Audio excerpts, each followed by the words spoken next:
The podcast you're about to enjoy is part of the LOWTREE Studios podcast network. To enjoy great podcasts like this one, go now to the LOWTREEstudios.com. And remember, get to the podcast.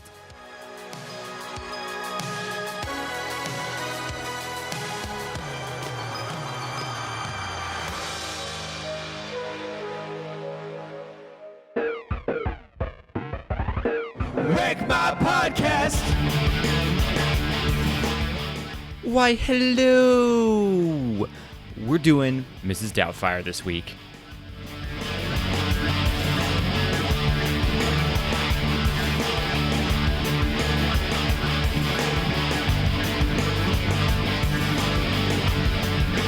Wreck My Podcast.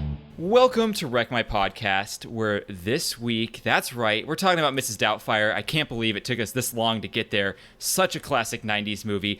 And it's a special episode because I'm joined with special guests from the Breaker and Bayn Power Hour podcast. It's a podcast that you need to be listening to if you're not right now, because they're popping bangs and breaking hearts every week. That's right, it's Breaker and Bayn. How you guys doing? Good, man. We're doing good, man. Thanks for having us. Yeah, so your guys' show is kind of more eclectic than our show in the sense that you cover wrestling, you cover figures, you cover movies, you cover everything that I'm into. So it's like it was the perfect show for me.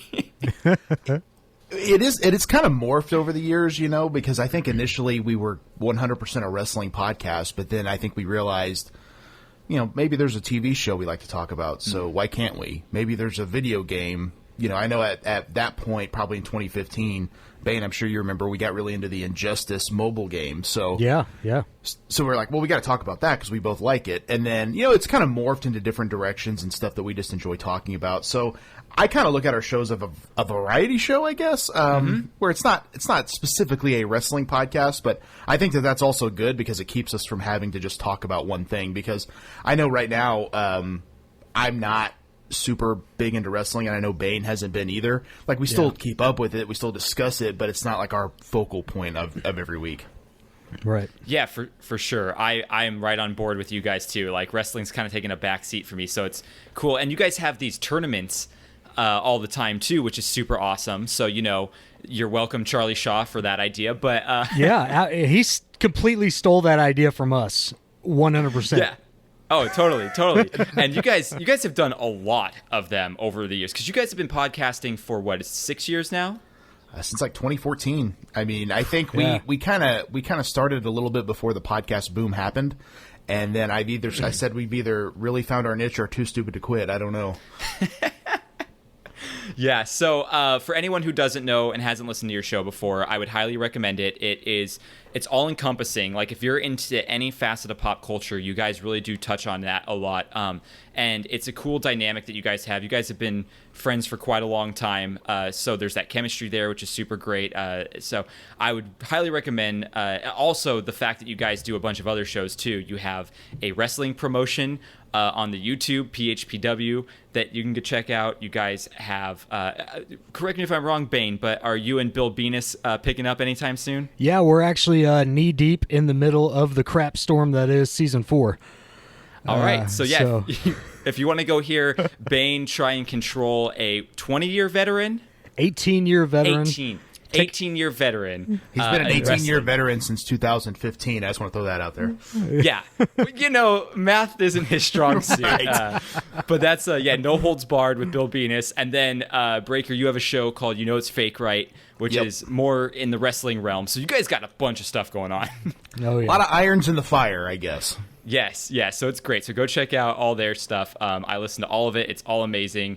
It's great. But we're here to talk about Mrs. Doubtfire. So I wanted to bring some guests on this week, and you guys, it's your inaugural time on the show. I can't believe I haven't had you on before.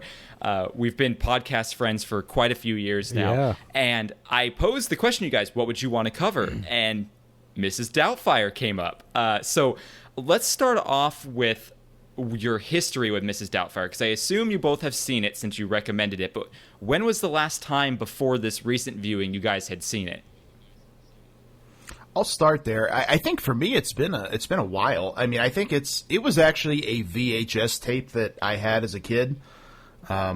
So I did watch it a few times because it's kind of the classic 90s film. You know, I mean, on paper it makes sense, right? A guy loses his kids, so he disguises as an old nanny to be around them. But I think kind of in the whole context of wreck my childhood, it definitely you think a lot of different thoughts today where you're like, well, that's not probably okay, but based on the 90s logic of we're just trying to put out a funny movie, it was definitely a classic. And I think everyone's always been a Robin Williams fan. He's one of those guys who's always been hilarious. My dad was a huge Robin Williams fan, so I know he definitely wanted to see it. And I don't know too many people that could probably pull off this type of character. Oh, it was tailor made for him because it lends itself to characters and funny voices and improvisation. So this was like perfectly made for a Robin Williams a role. Absolutely. Yeah, for me, I hadn't seen it since I think maybe, I don't know, probably 10 or 11 or whenever it even came out, but we had the VHS tape too, and that was a movie that I kind of watched a lot because I was a huge Robin Williams fan as a kid. And just growing up, but I hadn't seen it as an adult, and kind of going back to it, I don't know, to me it still holds up so good. Yeah, I mean, it is Robin Williams is one of those people who can do everything. He's comedic, he's great in dramas, so this kind of lends itself to both of those. There's some heartfelt moments, there's some sad moments, but there's a lot of comedy, which is what you want in a Robin Williams film. So now this movie, for me, like, I don't think I saw it when I was younger. I think I was a tad bit older, probably like high school when I saw it. But this is one that is a frequent watch in my house. We have this on at least once a year. We actually watch it, and my wife and I have a tradition where when we move into a new house, we actually put this movie on in the background while we're unpacking. Oh, wow. Yeah, so this movie is kind of like, I probably minimum watch it once a year, if not more, depending on if we're moving in a year or not. So I love this movie. I think it's great. I think what's interesting about this movie is it's not like a normal comedy where, hey, happy ending, everything's wrapped up at the end. It's great. It's kind of like the most realistic, unrealistic movie ever made. Because let's be honest, the shenanigans that he gets into are just unbelievable. Sure. But at the end, it's not that Hollywood ending where, the couple gets back together and the kids get to have... It's like, no, they are a broken family, but that doesn't mean that they're broken. It's, it's just this beautiful thing to say, hey, life sometimes isn't cathartic, but you can still love the life that you have. So I love that about this movie. I think at a certain point you kind of realize that, and because like you were saying, like the Hollywood ending, people want that because you want them to get back together, be a family again. But you can kind of see throughout the course of the movie, they start getting along better when they're apart. And Sally Field's character mentions that at one point. She's like, I don't like the person I am when I'm with him, and I'm a better person away from him, and he probably is away from me. And you can kind of see that. So it's one of those weird things where, divorce is never ideal or never fun, but sometimes it is the best move. And I think that, like you said, not having the atypical Hollywood ending of this, but him kind of getting what he asked for, like, let me keep the kids and all that stuff, it does kind of, lend itself to that happy ending, just not in the way you assume. Yeah, it's a somber ending, but it's uplifting at the same time, which is nice. Right. Well, and coming from because I grew up in a broken home type of situation where the parents were divorced, and there were so many points that Robin Williams made towards the end, and so many points that were just made in the movie about how people are happier sometimes when they're separated and things like that, and the two parents can learn to become better people when they're not in the marriage, and that's something as a kid I didn't really understand, but as an adult it's like, because I think of it with my parents and like, dude, I mean, they were crappy together, but like now that they're apart, they're great people. And so it's like, what do you want more? Do you want to be a good spouse or a better parent? And I think sometimes it's like the thought is we're like, there's a lot of selfishness that goes into, because you want to be the better spouse because you want to have that connection and that companionship. But sometimes it's like, no, the more regal or honorable thing to do is to be the better parent. Yeah. So I like that. I like that in this movie for sure. It's a movie. It's because the problem is with like that classic Hollywood ending where they always get back together. It's like the kids in that type of situation then feel like they're getting shafted. Like, well, what's wrong with my life that it isn't ending up like a movie? Where this was a movie to be like, see, it's all inclusive. Like we hear you, we feel you. It's sad, but it's also can be better. Which is I love the beauty. The beauty in the disaster is great in this movie. Absolutely. So before we get too far into it, I'm going to do a quick segment here where Jordan explains the movie just for people, they may not have seen it in a while or they want to get my take on it. So that's what we're going to do next. We're going to have a quick rundown of the plot of this film. So here we go. Oh yes, it's time for Jordan to explain the movie quickly.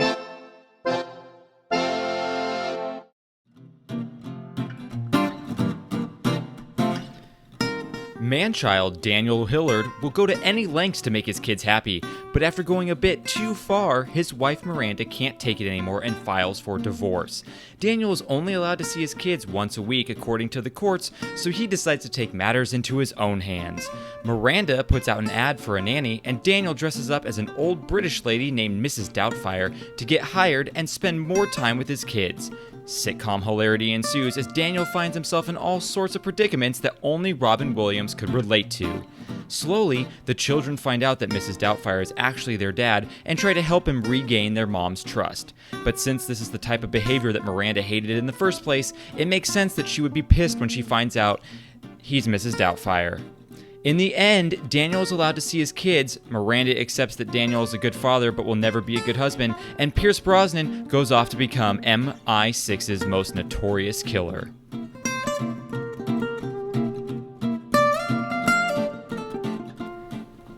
All right, so now that we're back, my question to you guys is, did this wreck your childhood rewatching it this time?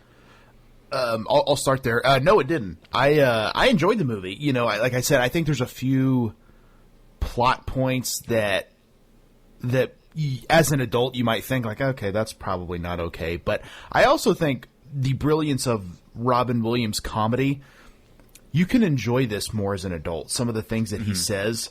I know a lot of improv, from Robin Williams' side, but there's a lot of little things that I noticed watching it yesterday that I didn't pick up on years ago, things that he would kind of say to Stu, the new boyfriend, and things of that nature, or to Miranda, the ex-wife, that maybe fly under the radar as a kid, which makes it even more enjoyable as an adult.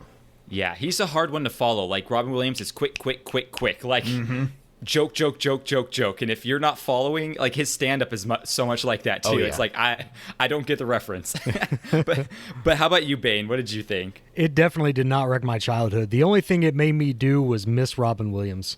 Because I absolutely adore that man, and it's so sad that he's not with us anymore. And I just, I don't know. I absolutely loved that movie.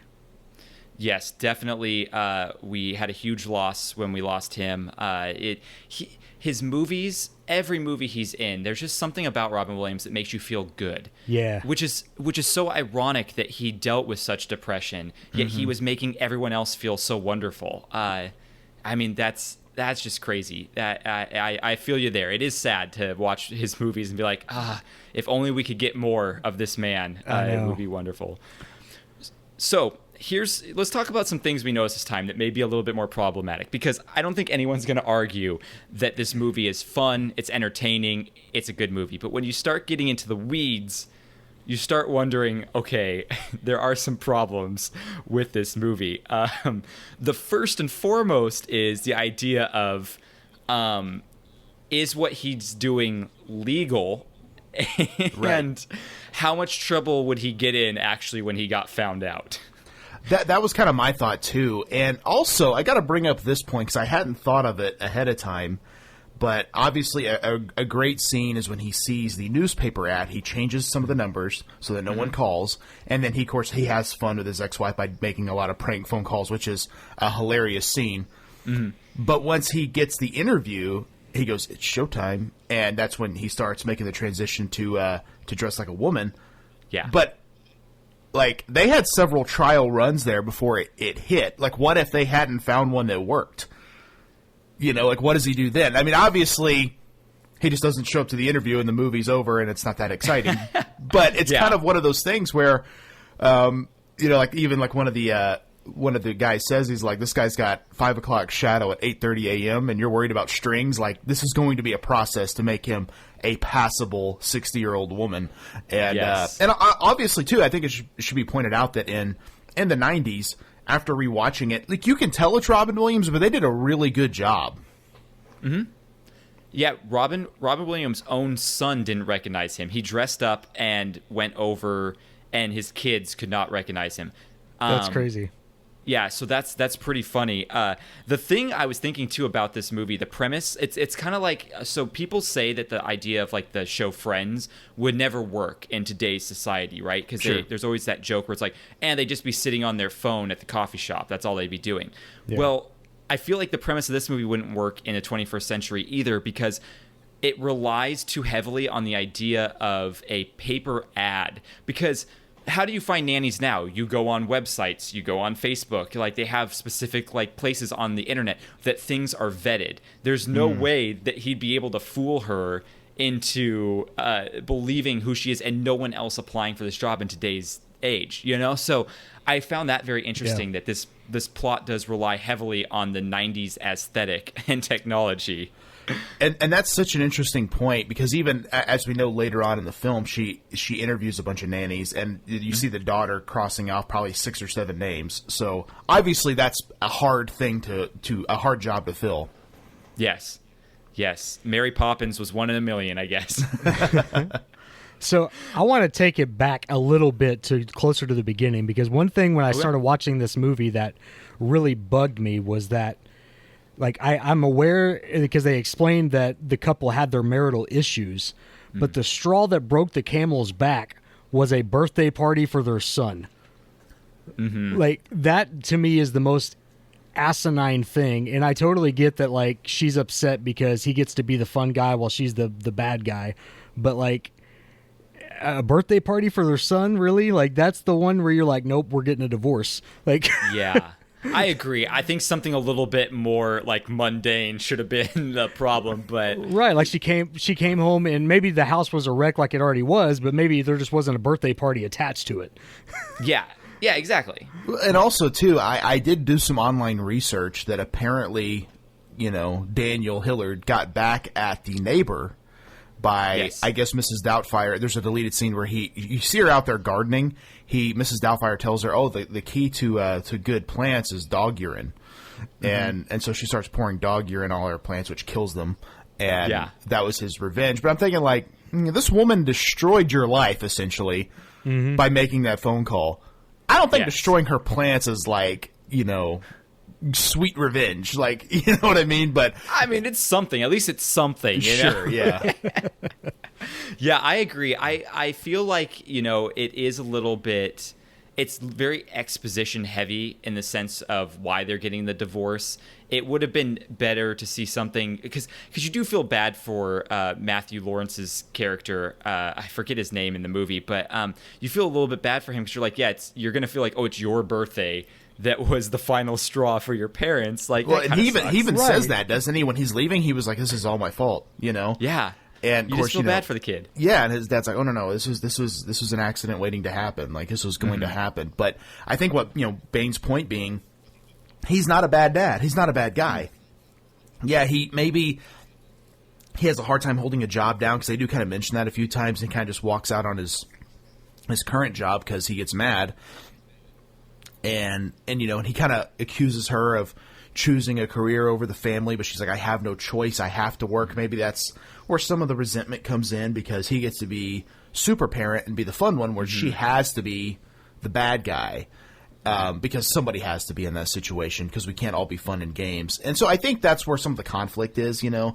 I don't know if they completely explore that too well, because they do kind of make her the villain of the early part of the movie.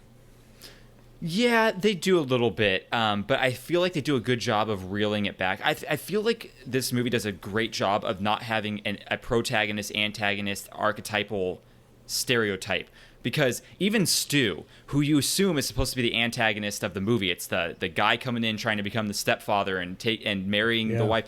He's not really portrayed as a bad guy. He's just a guy. And in any relationship with like a step parent, the ex-parent and they don't get along, why would they, you know? So it makes sense, but it's not like he's a guy. Like originally in the script it was supposed to be a thing where he's like, oh, once I marry her I'm shipping the kids off to military school, and that was going to be like the twirly mustache evil guy. But they're like, no, we don't want that. That's too fake. Like we want the reality where he's a normal guy coming in. Like you can't fault him for that. Like he's a nice guy, he's a stable guy, but like he's still kind of the quote unquote bad guy of the movie, you know? Well, you know, it's that thing of like when you see, you know, Robin Williams as Mrs. Doubtfire flip him off through the window, and like he pulls the hood ornament off his car, and that's when you kind of first see the little bit of like verbal jabs he throws at the Stu character, which I thought Pierce Brosnan did a very good job of just looking uncomfortable in those moments, kind of like he was trying not to be rude. He was trying to be very nice to Mrs. Doubtfire because he knew what she meant. Yeah. But he's like, okay, like you can just see like his uncomfortableness in the situation, which I think is great. Oh, for sure. Super. You know what was interesting too? So Daniel's like between jobs, they say in the movie, but the thing is like he's a voice actor, which is kind of a between job kind of career. Like, well, and that's the point. I think that he's an actor, but he clearly isn't a successful actor based on like, you know, what he's doing. So maybe that's a big you know, they didn't really explore that too much. Maybe he had tried and failed several times, and it's like, dude, you need to get a real job, quote unquote. Like this voice acting stuff is not paying the bills, and that's why she's having to focus on her career, because they clearly have a nice house in San Francisco. So somebody's making money. Well, if they're making enough money that they can sustain that with just her job, it's like, why don't you just become like a full-time stay-at-home dad? You know, right. So I feel like that's kind of weird, but it is true. It's probably because he had this vision of where he wanted to be in his life, and he wasn't there, and he's still chasing that dream kind of thing. And I get that. You know, there's a lot of people that want to continue down that path of chasing their dream and everything. So I can see how that is part of reality seeping into the script as well. Well, and I feel like they... Yeah, go ahead. Do what? Oh, I was going to say, I feel like they did a really good job at the very beginning of making it look like he was kind of hard to work with. You know, even though he had his like moral obligations with the no smoking in the cartoon, like he could have just taken the payday for the sake of his family too, you know. Yes, it's true. And so there's a little bit of like a thing. I don't know if they meant when they wrote this in the script for it to show this like how much that voiceover session cost, because in reality we're looking at this and we're thinking like, oh, this is what voice actors do. They come in, the whole animation's done, they just sit there and they do voices and stuff like that. That's not how voice acting works. You come in and you do sessions, and animation actually is done around the voice actors a lot of the times. Yeah. So if he's doing ADR over a full episode, it means that they already are like have recorded audio that they can't use, had to reanimate something, and are now having to do a full second recording. So when the producer is like, oh man, we're spending so much money, it's true, they're this production has probably dumped a bunch of money into this, and now this guy is like being a jerk about it, and they're like, that's it, get out of here. You know? Yeah. So I think that's interesting. So here's what I kind of think is, there's no way that Daniel is seeing his kids ever again after they find out he's Mrs. Doubtfire, because yeah, like that was my thought. I was like, okay, so he goes back to court, and his whole case is like, well, I did what you asked, and I did it ahead of schedule. I held down a job, and I got a new apartment. But it's like, how are they not taking him in handcuffs?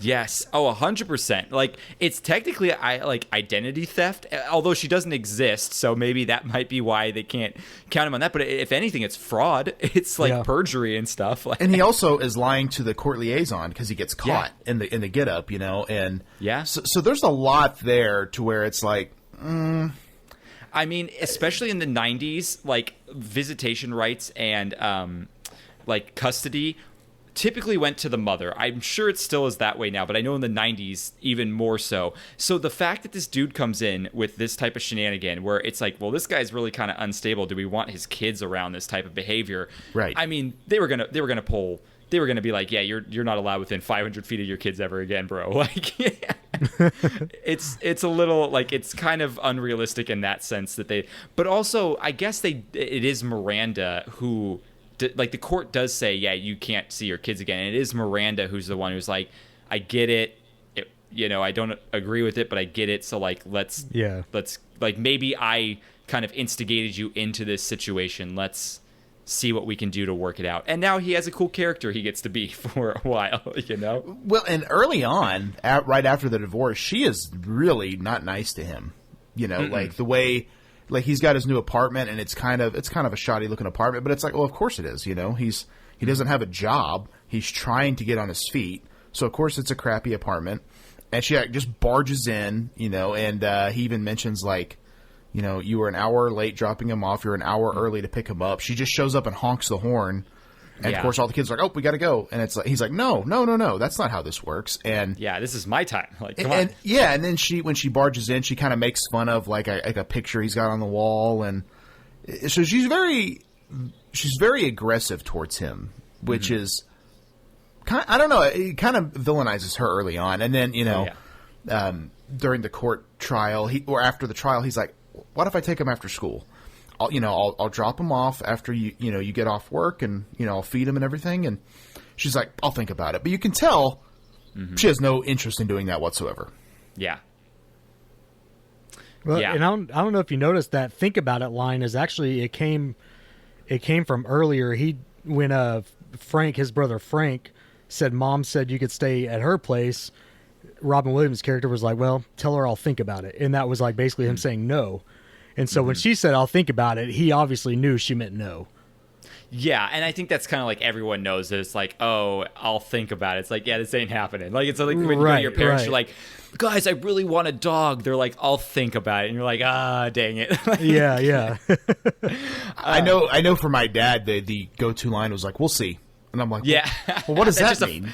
That's just a less committal. I'll think about it, because he's not even saying he'll think about it. It's just like, we'll see. What does that mean? That just means no later. Yeah. That's so funny. I feel like this movie could have very easily turned into a horror film. Now, I don't know if you guys are familiar. I don't know if you're familiar with this Robin Williams film, but 1 Hour Photo. I never saw it, but yes, I remember hearing about it, and I thought it was so weird that he was in a horror movie. Yes. I have not seen it either, but I think Robin Williams is such a talented actor, which I don't know if you guys know this, that he had actually wanted to be the Riddler in the Christopher Nolan Batman films. Oh, wow. That would actually be very interesting. Yeah, yes. And it never happened, but I think Robin Williams, I think, is incredibly funny, but he's very eccentric, and I think... Oh, yeah. Like him doing horror, or kind of like the movie he did, Jack, where he's playing a 10-year-old kid. He's very good at being believable in any role he did. Oh, yeah. I mean, because he was the villain in the movie Insomnia with Al Pacino that Christopher Nolan did. Yep. He plays a great creep character. But in 1 Hour Photo, he ends up like becoming obsessed with his family, and it's like it doesn't end well, as you can imagine.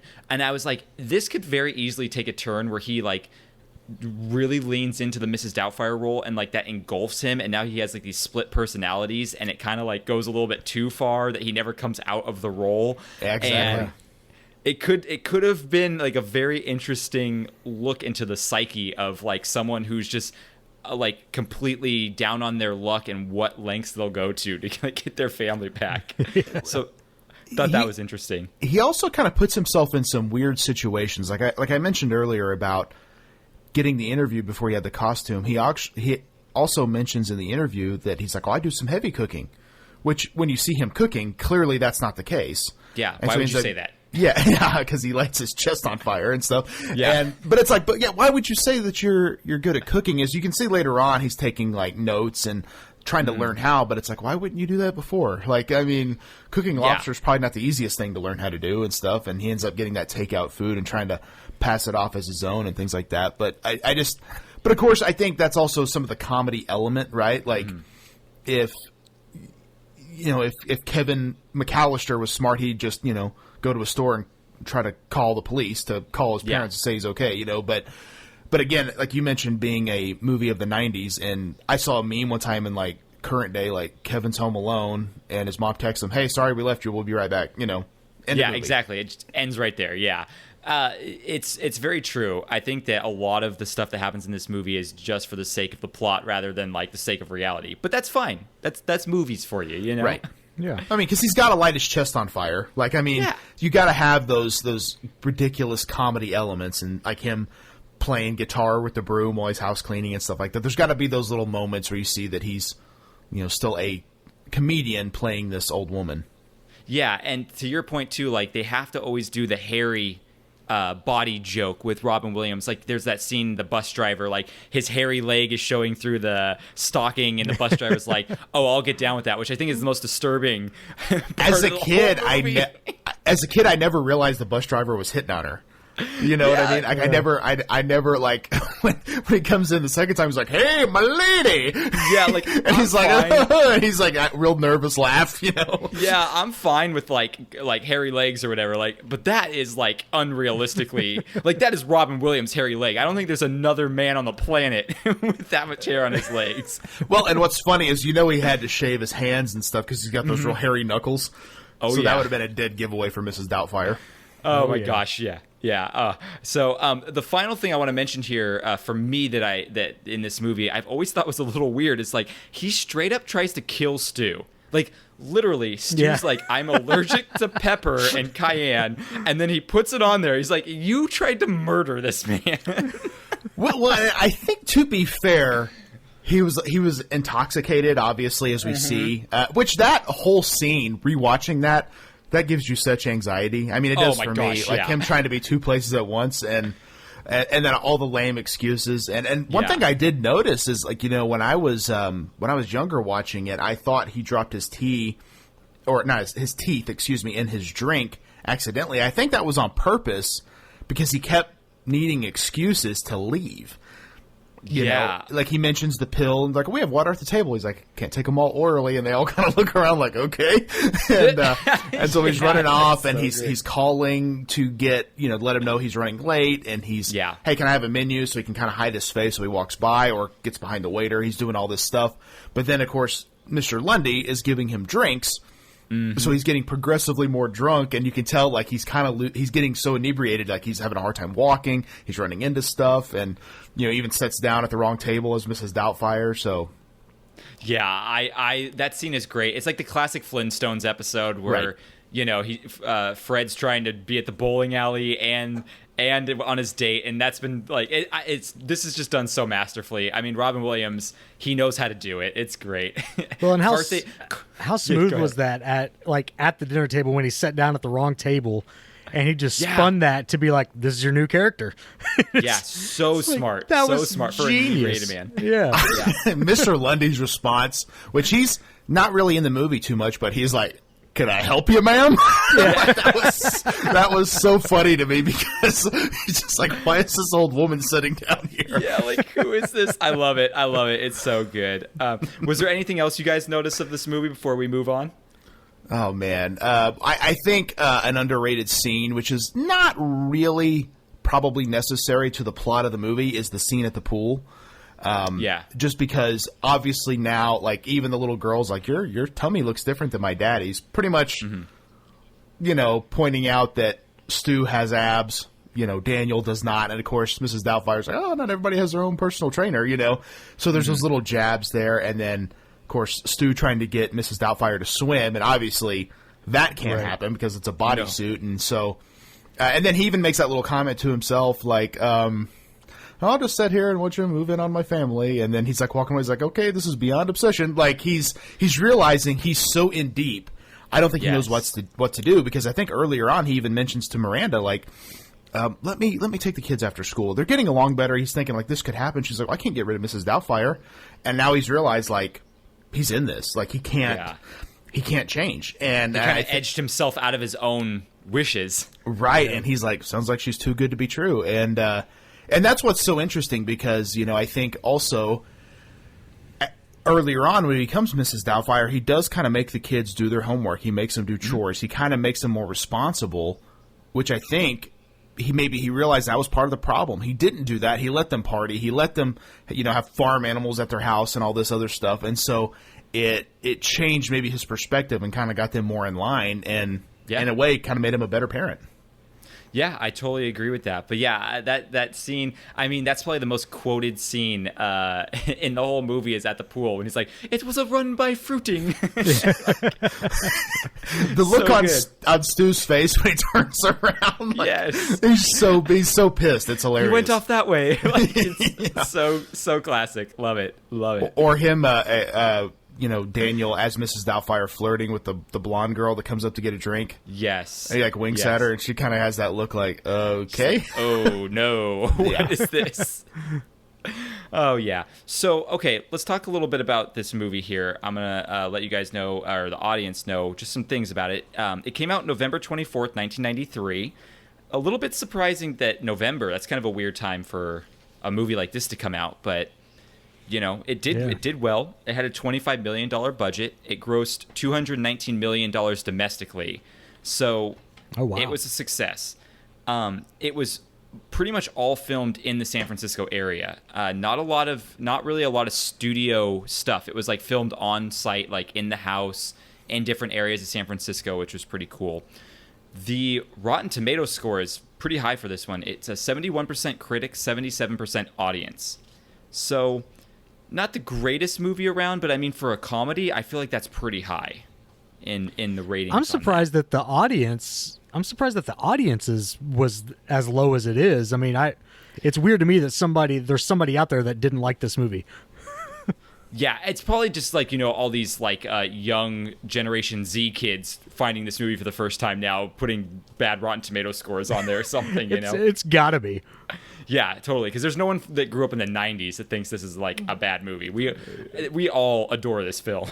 Well, and I also think there's got to be a point where you have to look at what a movie is. Like, I don't look at this movie and think like this is going to be a movie that changed my life. It's for entertainment, and so yeah. I think you have to look at certain plots of certain movies. Like, I don't look at a Will Ferrell movie and think, okay, this is going to win an Academy Award. I just want to be entertained. Like, that's the point. And this movie's very much in that line, but like you said, it kind of does throw a lot of life lessons in the way. So that's why I think I hold it to such high regard. Yeah. So this movie, I was surprised, actually is based off of a book called Alias Madame Doubtfire. Oh. Yeah, I did not know. I think it was written in the 80s by, I forget her name. I think it was Alex Fine, might be the name of the author. Essentially is similar in plot to this story. I will tell you kind of the differences of the book and the movie in a little bit here.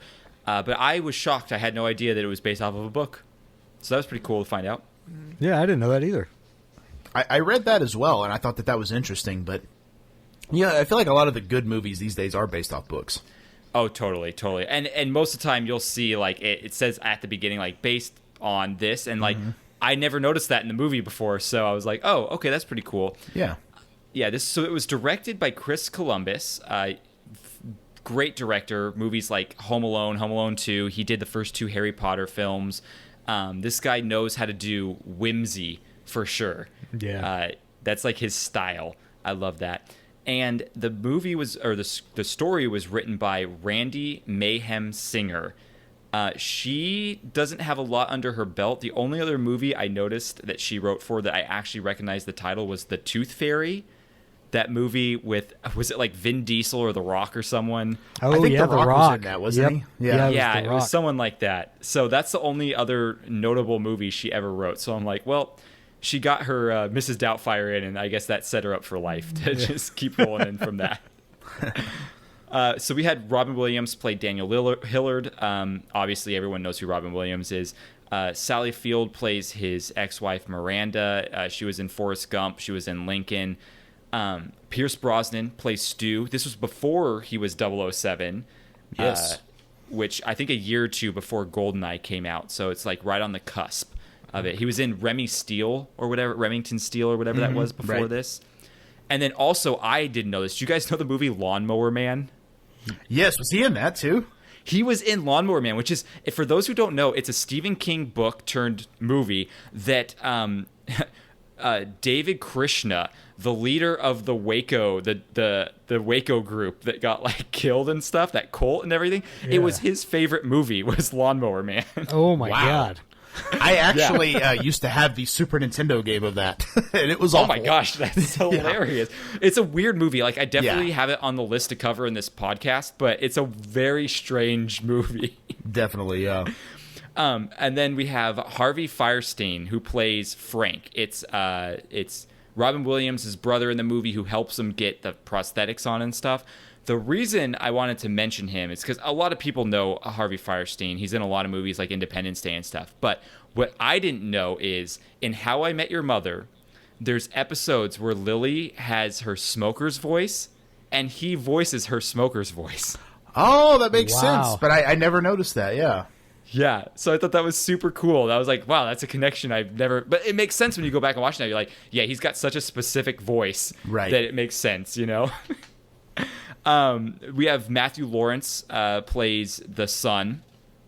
I know him mostly from Boy Meets World, but, you know, Yeah. the Lawrence brothers were huge in the 90s on the Disney stuff. Sure, Oh, yeah. I remember they had a TV show, Brotherly Love, for a little bit. Yep. Yep. And It then was they were in Joe...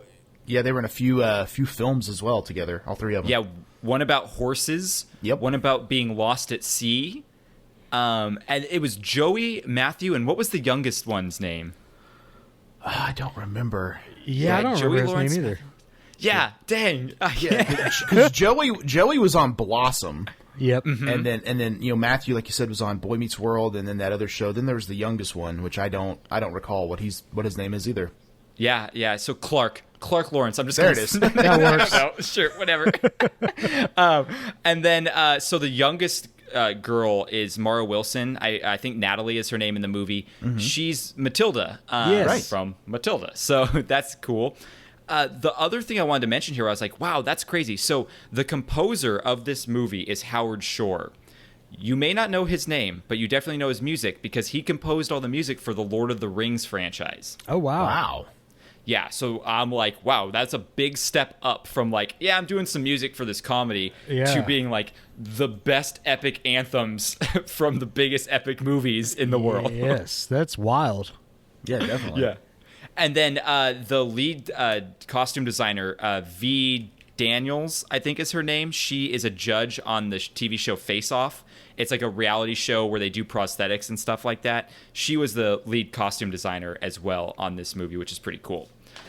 So, let me tell you guys a little bit of the differences between the books and the movie, or the book and the movie here. It's not a lot of stuff, but it's like a few things, you know.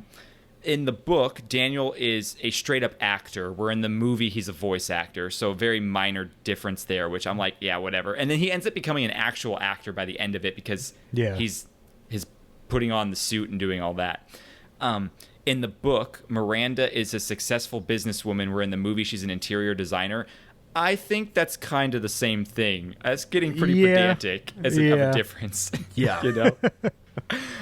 In the book, all the main characters, except for the youngest daughter, Natalie, are pretty selfish characters. They aren't the most likable characters, where in the movie, a lot of them are quite likable. The kids are likable. Robin Williams is likable. Stu even has his moments of likability. So that's kind of a difference there in the book. Everyone's just kind of douchebags in it, which I thought was interesting. In the book, Daniel and Miranda are actually already separated, where in the movie they're together, and the divorce happens like during the time of the movie, where in the book they've already been divorced. Okay.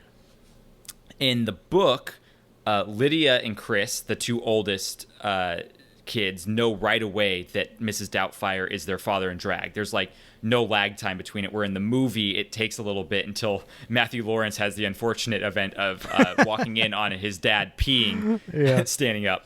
So, and then... Which leads to the classic line of... in the balls, like, she's got him. And he goes, she's got everything. She's got everything, yeah. So funny. And then the last thing in the book is that Natalie is actually the first to find out that her dad is Mrs. Doubtfire, where in the movie, she's, like, kind of kept out of the loop almost the whole time until the very, very end. Which I think is a good point, because he even tells them once they figure it out, like, you can't tell her because she'll blow my cover. Oh, yeah. So he knew it was like, this is not something I can get away with. Although I will say, one interesting thing I just now thought of, when he realizes that she's not going to fire Mrs. Doubtfire, why didn't he just quit? or disappear as Mrs. Doubtfire. Or super easy to explain. Be like, oh yeah, like I'm moving back to England. I feel so homesick. Like I'm gonna go back. Like there you go. That's it. Right. Done. So I mean, yeah. There's sometimes when you're writing a movie, it's like the Occam's razor or whatever, where it's like, sometimes the most simplest thing to do is probably the right way to do it, but I don't know. You got to be funny. So. Right. I got some fun facts for you guys. We've kind of touched on quite a few of them, but I got a few more here that we can kind of go over. What is facts? Baby, they're fun. They're fun. Oh, yeah. What is facts? Baby, they're fun. They're fun. Oh, yeah.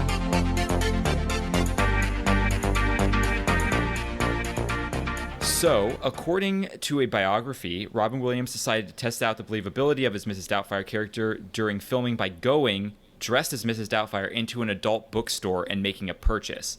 And he was able to do that without being recognized by anybody. So, first off, I'm like, okay, I guess that's impressive, but not really. How many people are in an adult video or bookstore are paying attention to each other? That's kind of like the area of shame. You're going you're avoiding eye contact. I assume, right? Glasses, hat on, hood up. No one's talking to each other in there. You don't go in there and be like, "Hey man, you on Facebook? Let's connect somewhere."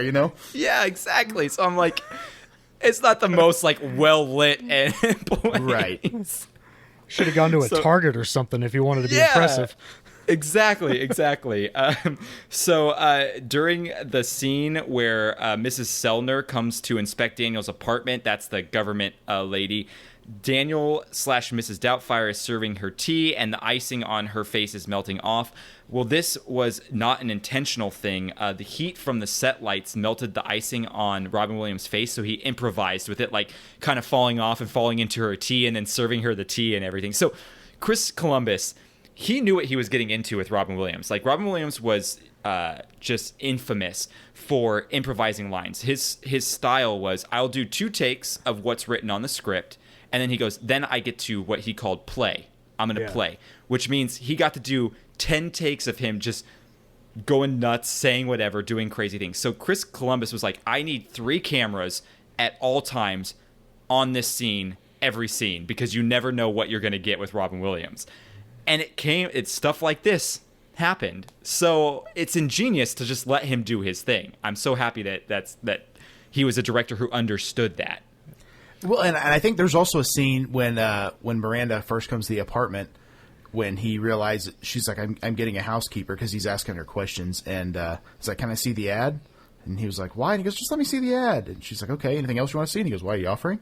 And she's like, not anymore. And he goes, well, what's changed? And so I feel like that's probably an ad-lib line, and of course that's when he goes in and he changes some of the numbers, which obviously you should recognize, but there's a lot in there that it makes me think that there's a lot of Robin Williams improv in that movie. Well, there's how we just recently got the Snyder cut of Justice League, right? Yeah. Well, apparently there is an NC-17 cut of this film because Robin Williams did, he's not the most conservative person when it comes to cursing. If you've ever watched his stand-ups. Mm-hmm. So there was enough scenes to make a whole movie that would have been rated NC-17 with a lot of his jokes and stuff like that. So I'm like, release the NC-17 cut. If we're going to get a release of any cut, I want to see this thing. Yeah, I want to see the NC-17 version of Mrs. Doubtfire. Absolutely. Yes, oh yeah, there's no doubt like how that would be. I've actually also heard there's some R-rated cuts of him as the genie. When he did Aladdin, of course, years ago, which would be hilarious. I love it. It's so great. So apparently when Robin Williams is doing the press tour to promote the film, he dressed up as Mrs. Doubtfire to do the interviews with, that's fun to do, that's amazing. Yeah. So the address of the house that Miranda gives Mrs. Doubtfire is the legitimate address of the house they filmed in. So you can imagine that it's pretty easy for anyone to go check out this house in San Francisco if they want to. Oh, sure. Oh, for sure, yeah. Yeah, so that's got to be annoying. It's kind of like the Breaking Bad house where they throw the person that they throw all the pizzas up on the roof for and stuff like that. I imagine it's got to be real annoying for the people who actually live at this house to just have people constantly coming down to like take pictures in front of it and whatnot. I think any famous house like that, like the Full House, or any of those places that you see that exterior shot of, which is obviously not like that's a set, obviously, but the outside house, like that's got to be a huge touristy spot. I actually heard an interview with John Krasinski from The Office, and I guess what they said is that scene where they show that Scranton sign from the beginning. He actually filmed that with his phone. Yes, and Greg Daniels bought it from him because it's an iconic scene from the opening credits, and that caused so much traffic on that main highway they had to put the sign in a mall. Yes. Well, you know what's funny? So yeah, like, John Krasinski, he took a lot of that footage they did at the beginning. What's funny is the other day I was thinking like, I wonder what houses are like in Scranton. I was watching the movie or the TV show and I was like, I'm going to look on Zillow. Let me tell you, Scranton does not look like a nice place to live. Oh, really? Oh my gosh, the houses were like all built like 60s and older. Oh wow. Like they're like the very East Coast like Boston look where they're very tall but like not a lot going on with them and they're like raised up and stuff like that and like they're all like $100,000 and stuff. I'm like, I don't know if I'd actually want to live in Scranton.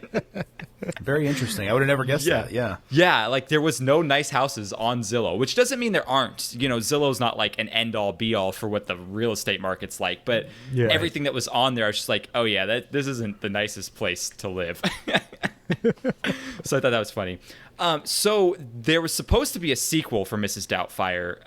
A sequel began like early 2000s, I think, is when it was really being tossed around, and Robin Williams was involved in a lot of the concept of this movie, and he was never happy with the script, so it kept getting pushed back, it kept getting rewritten, and essentially I think what the main premise was supposed to be is that Mrs. Doubtfire ends up moving to Lydia goes away to college, and he ends up moving close to her in college to keep an eye on her, and like kind of does the whole dress up act to like keep tabs on her and whatnot as well.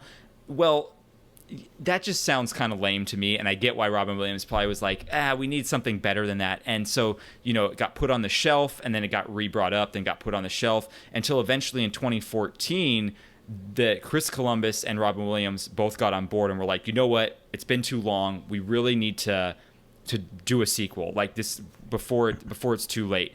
And it was that same year after they announced that, only a few months later, that Robin Williams passed away.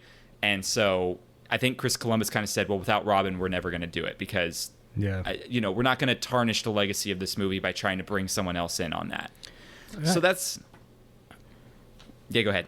No, I was just going to say, I think that's a good idea because it's like, I always get bummed out. Like, I think of like the Dumb and Dumber 2 or whatever. And it's just like two completely random guys that are not Jim Carrey and the other guy. I mean, it's just not the same without the original cast members. So I'm glad they decided to just not do it. Yeah, I totally agree. I think it's kind of like it's sticky in some circumstances, like the whole Chadwick Boseman stuff. I'm like, I know that Marvel's going to do good by him, by the character of Black Panther. But like, I would say a lesser studio might just try and recast and be like, yeah, whatever, like it happens, it's Hollywood. I think that they're gonna pull out all the bells and whistles. So I agree with this. When you have someone who's so iconic and has been so influential in people's lives, you gotta let them have their legacy. You can't just take it away from them. Yeah. So I agree with their decision on doing that as well. Yeah, and I think sometimes too Hollywood is so sequel minded, like because they know anything like that's a sequel automatically. If the first one was obviously successful, so this one will be too, most likely.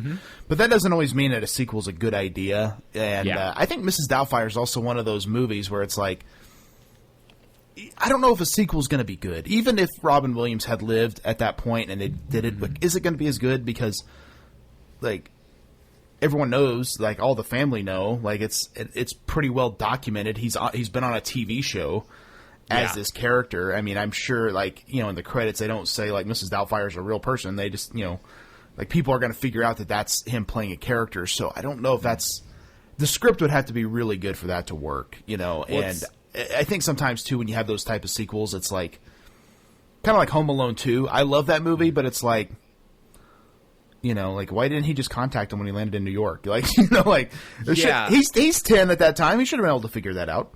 Yeah, he's been through this before. He should know the ropes, you know. Right. Sequels are never like. Sometimes sequels are fine, but like, you know, Empire Strikes Back. Okay, cool. Back to the Future 2. Okay, cool. But there's ones like, you know, Butterfly Effect 2, Blair Witch Project 2, Titanic 2. Like, okay, just because a property was like really well received doesn't mean that it needs more to the story at all. So I agree with you. Like, I don't know, and it makes me nervous too. Like, there's all these talks about Beetlejuice 2, and I'm like, I don't want that. Like, I don't. Who's actually wanting this? I feel that way about Mrs. Doubtfire. I wouldn't have wanted a sequel anyway. So I guess that's the minor silver lining of this, is that, you know, at least they didn't do something that completely wrecked the property, as it were. So there's an interesting character in this movie, the bartender in the pool scene. And he's only interesting. His name is Dr. Toad in the credits. And the only reason he's interesting is because his real name is Robert Todd Williams, and he's the half-brother of Robin Williams. Oh, weird. Yeah, didn't know that Robin Williams had a half-brother. I didn't either. I actually found that out too, but it's kind of like Chris Farley's brother, I guess, has a small cameo in a lot of his films. And, you know, I think that's kind of cool. One thing also, too, I don't know if you've heard this, and I didn't see this specifically for Mrs. Doubtfire, but one thing Robin Williams would do for a lot of his films is, like, I guess they have I don't know the term for it, but they have, like, a list of things that they want to do the film, and one of his was that the studio hires homeless people to work on the set. Oh, very interesting. And that was like a big thing for him because it's not permanent work, but it's enough for them to make money. And that was like a thing that he wanted was, you know, he's like, you can hire 200 plus homeless people to work on the set. And that would be such a difficult undertaking, I think, you know, if you're a studio, because it's just like, okay, like do we go to a soup kitchen? What do we do here? But I thought that was such a cool way for, you know, Robin Williams to give back on all the fame and money he's got. Yeah, gem of a human being. Like that guy. Absolutely. That guy really knew what he was doing. So, in real life imitating art here, Robin Williams divorced his wife in order to marry his nanny. Crazy, isn't that? You know, like, it's insane. Yeah, that's pretty funny that happened. And then, okay, so let's talk about this for a second here. You guys are fans of Home Improvement, right? Absolutely. Sure. Okay, so I'm a huge fan of Home Improvement. I still watch it to this day. It holds up too, actually, I think. Super holds up. I love it. And then Last Man Standing is actually great because they make so many Home Improvement references as well. Absolutely, yeah. Love it. So according to some rumors, it's been suggested that parts of the story were originally intended for a potential plot of the film version of the television series Home Improvement. So what they're saying is that they were going to make a Home Improvement movie using the plot of Mrs. Doubtfire. And the story was going to be Tim the Toolman Taylor getting divorced from Jill and being forced to pretend to be a 65-year-old nanny in order to spend time with his kids. When this got brought up to the Home Improvement cast, Tim Allen and Patricia Richardson were like, no, part of our show is the fact that even though we're kind of like the odd couple, we do love each other and our relationship is strong. Like, why would we want to like undermine everything we've built through all these seasons of the show to then have this story that makes no sense in the plot of Home Improvement whatsoever? That's so weird to me because, like, I think the aspect of Tim the Toolman, the funny thing is he's bad with tools and he's like the super macho guy. Right, the grunting, and he's into monster trucks and football and sports, and he's all about that. So, like, him portraying a woman, I mean, I don't know if that would be all that funny, even. Honestly, and I don't think Tim Allen could pull it off as well as Robin Williams does. So, no, definitely not. That's what I was thinking, is that he would just be absolutely terrible in that position. Totally. And you know, I think it was more the studio was just wanting to find a way to get their star of this TV show on the big screen. Yeah. And it was a year later that the Santa Claus came out, which was his That was a home run. Yeah, his starring role debut. So I think they did a good job by saying no to this and doing the Santa Claus instead. Yes, absolutely. Yeah. All right. So I have some fan theories here. I have 2 fan theories for you that I want to tell you about here. I don't like either one of them, but they're out there. They're on Reddit. You know, you got to love Reddit. So I'm going to bring it to you guys. There's a theory that Stu is actually the kid's biological father. Ooh. Okay. And the reasoning is because, so it's established in the movie that Miranda and Stu dated in college. It's also established they work in the same industry and that they see each other every few years at like work events, like whether that's conferences or something. So someone on Reddit decided to find all these clues why Stu is actually the biological father of these 3 children. Yeah, I don't like that. I don't like it either. Yeah, because then they're like, oh, he's finally willing to settle down, and like he's known this whole time they're his kids, but he's never wanted to. I'm like, that makes him more of a dick, in my opinion. Yes, absolutely. It really does, and then that puts the Robin Williams character in such a different mindset, because I think like his feelings for the kids aren't going to change, but that's going to really like be such a weird thing because they're not actually his kids now. Well, it makes Robin Williams a cuck. Yes. Yeah, it does, big time. That's just not a good move, in my opinion. Which again, that takes a much darker turn on the film. Oh, yes. And this film was originally supposed to be darker in tone than what it is. It was supposed to really dive into, like, how dark divorce really gets. But, of course, Chris Columbus is not that type of person. So he was like, we're going to lighten it up a little bit and make it a little bit more whimsical, which I'm glad they did because I think they towed that line between somber and comedy very, very well. So it feels like a Judd Apatow film in that way where, you know, you have your heartfelt moments, but also your kind of like outlandish moments as well. Yep. So the second fan theory, which is a little bit less interesting in my opinion, is that, do you guys remember that movie? I think it came out in 2006 called Old Dogs. Mm-hmm. Yeah, John Travolta, Robin Williams. I think Tim Allen was in it also, possibly. It was just a bunch of like older actors in this movie. The theory is that Daniel Rayburn, the character in Old Dogs, is actually Daniel Hillard. And the fan theory goes that after the movie ends in Mrs. Doubtfire, he ends up still becoming like being a bad parent and like going off the deep end and getting and like drinking and getting a DUI, and he gets kicked off the show. And he just has a mental breakdown and ends up like having to leave his family and leave everything and change his name. And then he becomes Daniel Rayburn, because Daniel Rayburn in Old Dogs, apparently, from what I was reading, is like the whole premise of the movie was that he's going to try and find his kid that he didn't know existed or something. So like he's like, oh, he's trying to reconcile for the problems he had with his previous family by being like, oh my gosh, I didn't know I had this other kid. Maybe this is my chance to have like a family back. I'm like, there's a lot of presumption going on in this fan theory. Yeah, that's an interesting one. I don't know. Yeah. Like, the more you think about it, you're like, huh. One thing I had thought about, which, again, the movie, like me and Bayne discussed this yesterday, the movie's like 2 hours, 5 minutes. It's not a short comedy.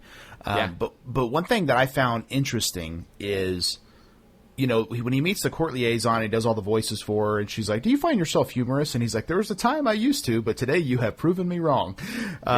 But she comes and visits, and of course, that's like the first time he's kind of going back and forth between Daniel and Mrs. Doubtfire, and you know, mentioned earlier the whipped cream mask and all that stuff, because he actually loses his face mask down on the street.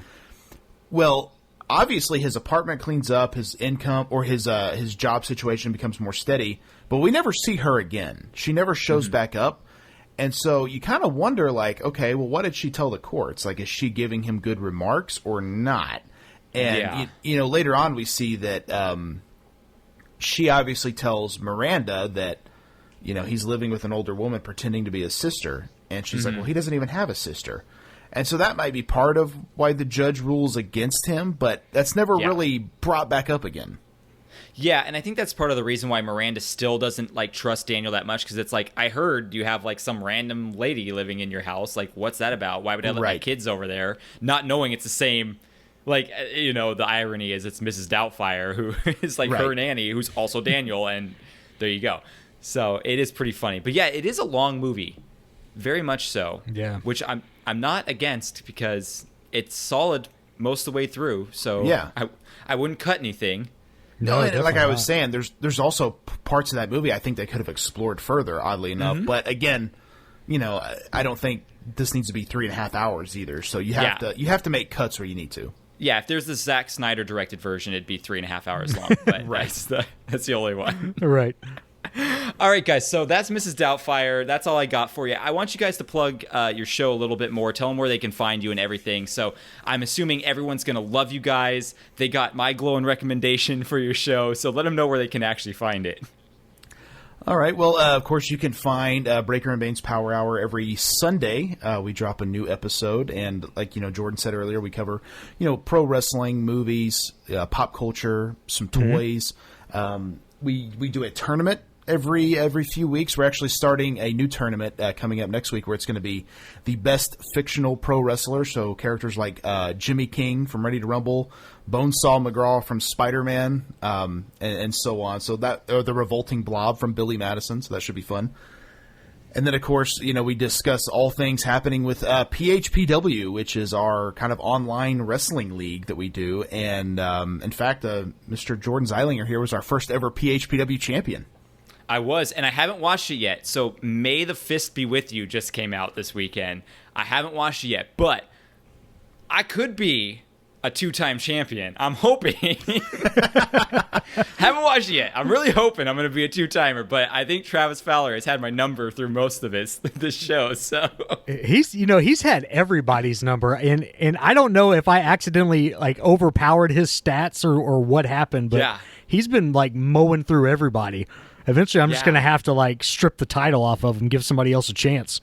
Yeah, give him a handicap match or something, Yes. Make it a triple threat or a fatal 4-way or something.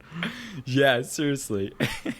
It's been such a, Bayn, obviously, this was kind of his idea. And I'm kind of thinking okay. And then, but we've really taken to it. And we do all the pay-per-views on YouTube. And then on our Patreon, Bayn does the Adrenaline show. But it's a lot of work. Obviously, he has to make the characters. He has to simulate it all, record it, edit it together. We come back, we do commentary. So it's a process, but it's been a lot of fun. And I think doing all the different pay-per-view names has been a lot of fun. May the Fist Be With You, I think, is hilarious. In December, we had Jingle All the Way to Hell. So we try to theme them based on the month. And that part's been a lot of fun to kind of brainstorm and think of fun names. Yeah, I'm telling you guys, I think you mentioned it on your show, but you need to copyright these names because, the stuff you're coming out with is better than anything on the market right now. Well, I've always had a theory that a good pay-per-view name or a good pay-per-view set makes me excited. I remember the WWE had a pay-per-view back in the day called Armageddon, and the set was all these military vehicles and tanks and cannons, and it's that's exciting. Now they have all the stages are just the LED stage, and I'm that's not as exciting. Give me the old school taxi cab from the Royal Rumble and all that stuff. Sure. That stuff, or the big swinging hooks from Backlash. That's fun. Yeah, or the little makeshift beach for Bash at the Beach. Exactly. Absolutely, yes. Yeah, I love that. So good. So yeah, and then Bayn, where your shows can be found on pretty much all podcasting platforms as well. Yeah, No Holds Barred. You can actually you can't search No Holds Barred through Apple right now. I don't know what's going on, but they've pretty much hidden that entire show. But if you go on my Twitter, you can find the actual direct link to the show on Apple Podcasts, but it is searchable on Spotify, iHeartRadio, wherever else. But for some reason, Apple's just being a jerk. Well, it sounds like Bill BENIS had some shenanigans going on there or something. He always does. He blames me, too. Of course, last time I interacted with him, I was trying to slap him, and I was so angry that he ducked to accidentally slap Bayn. So, once again, sorry about that, man. Yeah, it did not feel good.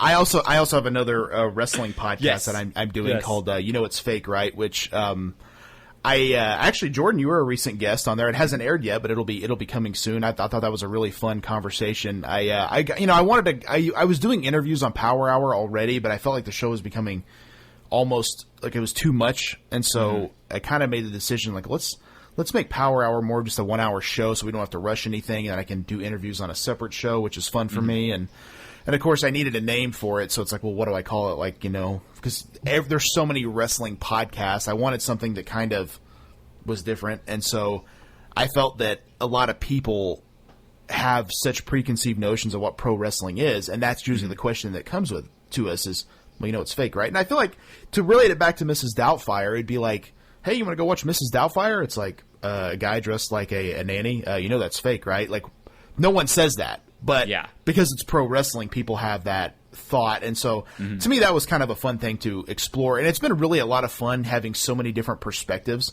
from wrestlers to fans to podcasters who maybe are huge fans or just casual fans and how they all relate to it. It's been a lot of fun.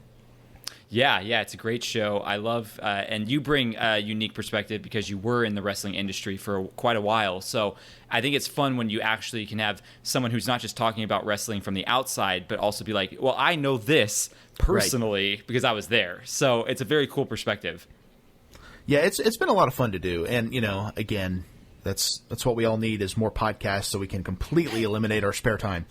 Yeah, I know. I do the same thing, guys. Like, you get to that point where you're like, all right, we got to cut some stuff because my life's just becoming too hectic. Then you cut it. And then like 2 months later, you're like, all right, got a new show idea. Yeah. We're gonna do it. You get so overwhelmed. You're like, I got to cut all this. Like, this is too much. Yeah. And then you get bored again and you're like, all right, I need to do another podcast. And so we've been through this like 3 times already in our lives, I think. Even this show, I find myself finding like I'll watch a movie and I'm like, I need to do an episode on this. And like sometimes I can just watch a movie for the sake. Like last night I watched the Blair Witch remake, the 2016. I was like, oh man, I need to do an episode on this. I'm like, calm down, Jordan.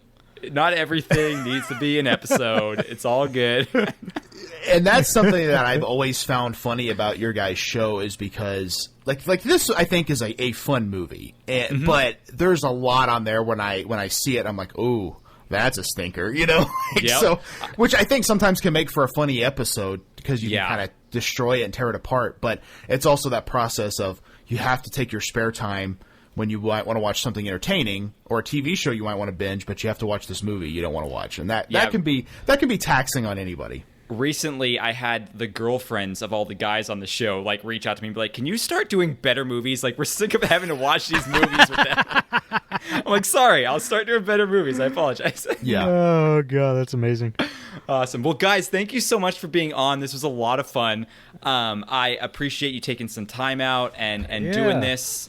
I'm telling all of our listeners right now, you need to go check out Breaker and Bayn's Power Hour. It's a great listen.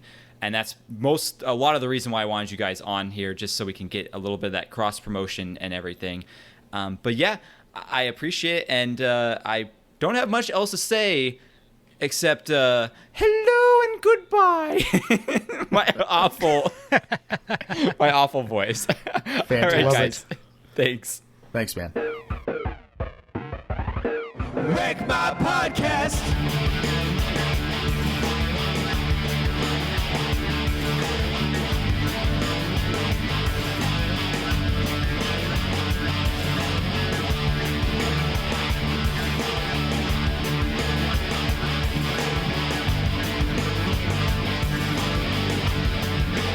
Wreck My Podcast.